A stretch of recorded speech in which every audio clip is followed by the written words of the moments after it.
करवा चौथ की कहानी। श्री गणेशाय नमः। बहुत समय पहले की बात है। एक साहूकार के 7 बेटे और उनकी एक बहन करवा थी। सभी सातों भाई अपनी बहन से बहुत प्यार करते थे, यहाँ तक कि वे पहले उसे खाना खिलाते और बाद में स्वयं खाना खाते थे। एक बार उनकी बहन ससुराल से मायके आई हुई थी।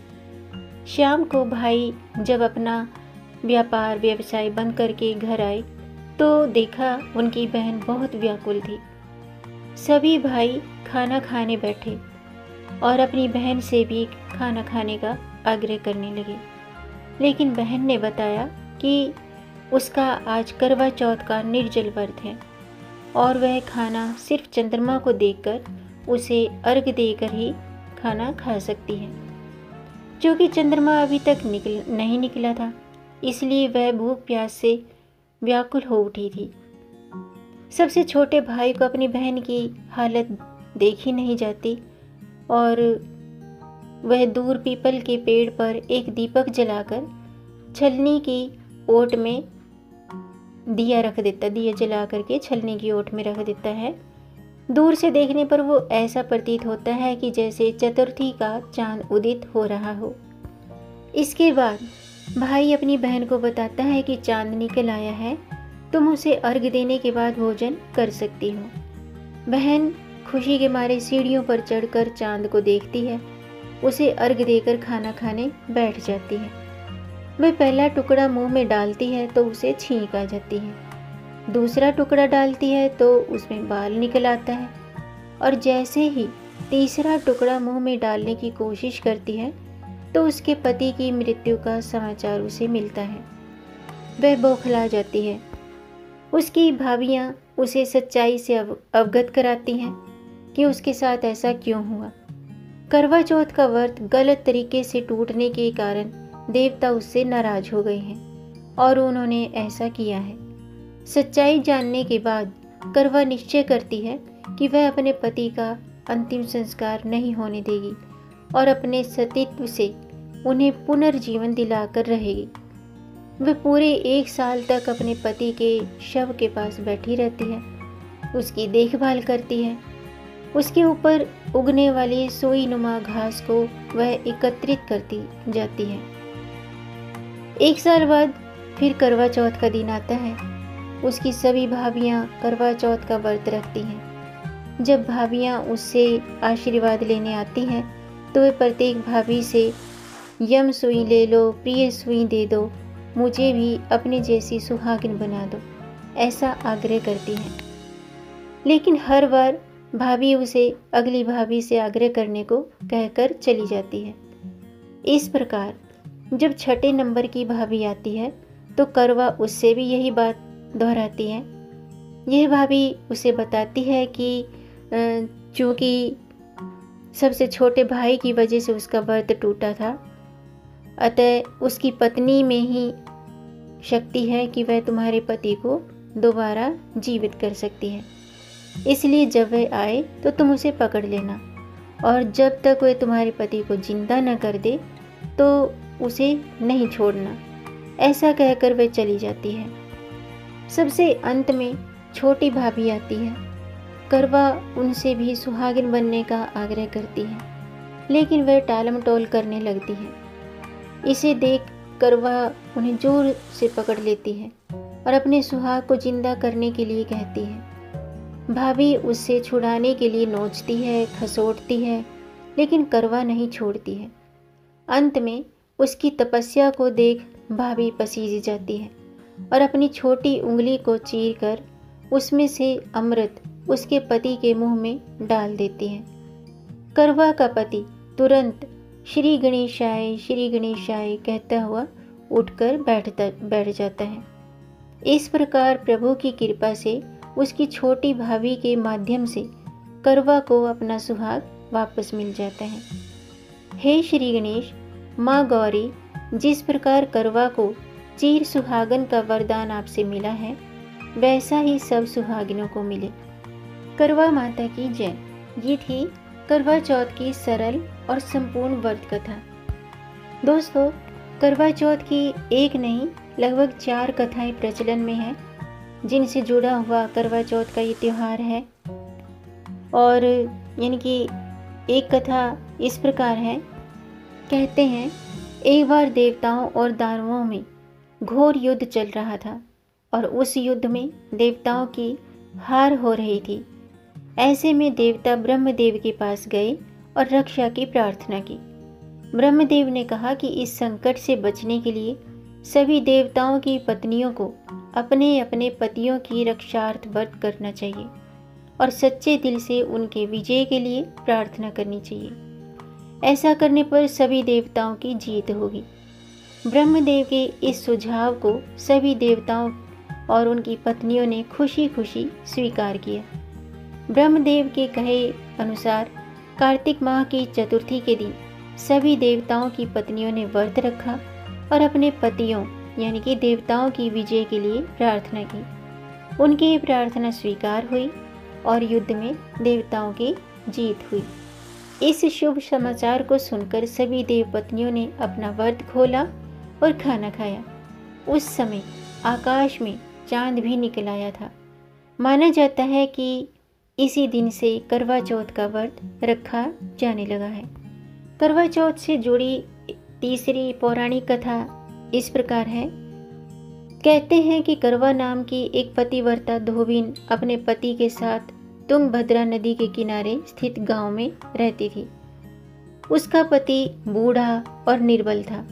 एक दिन जब वह नदी के किनारे कपड़े धो रहा था, तभी अचानक एक मगरमच्छ वहां आया और धोबी के पैर अपने दांतों में दबाकर यमलोक की ओर ले जाने लगा। वृद्ध पति यह देख घबराया और जब उससे कुछ कहते नहीं बन रहा था तो वह करवा करवा कहकर अपनी पत्नी को पुकारने लगा।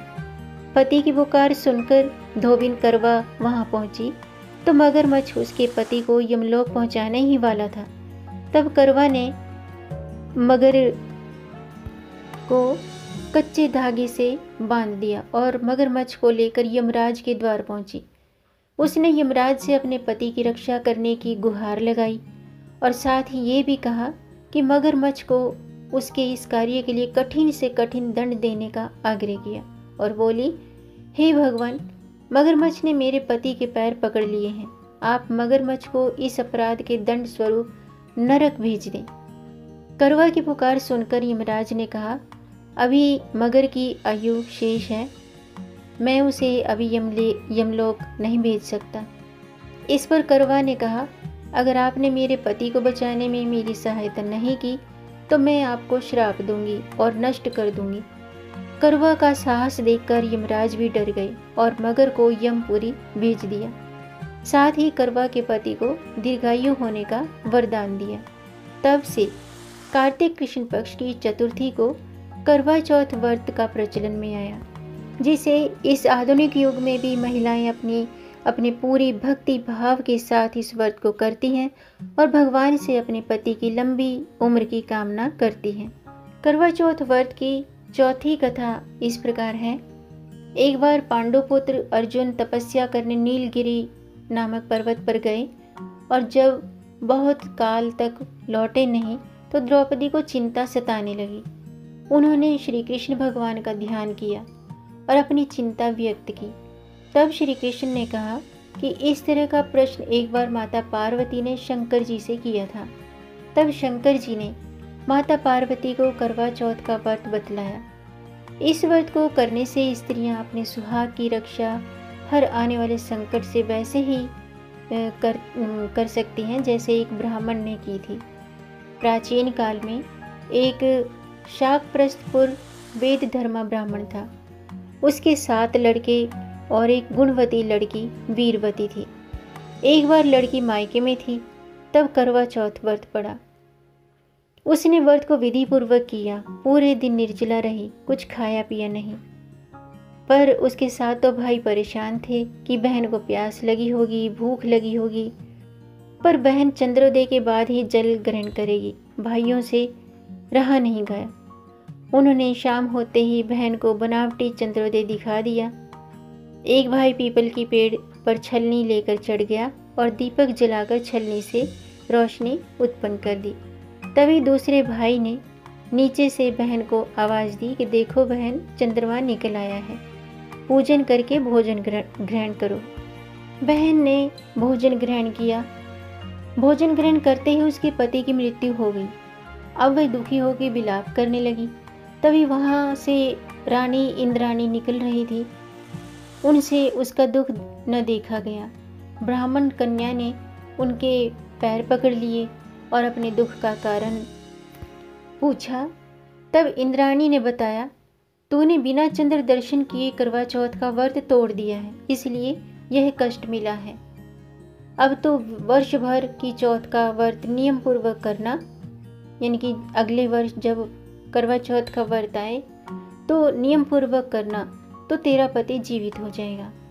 उसने इंद्राणी के कहे अनुसार चौथ व्रत किया तो पुनः सौभाग्यवती होगी।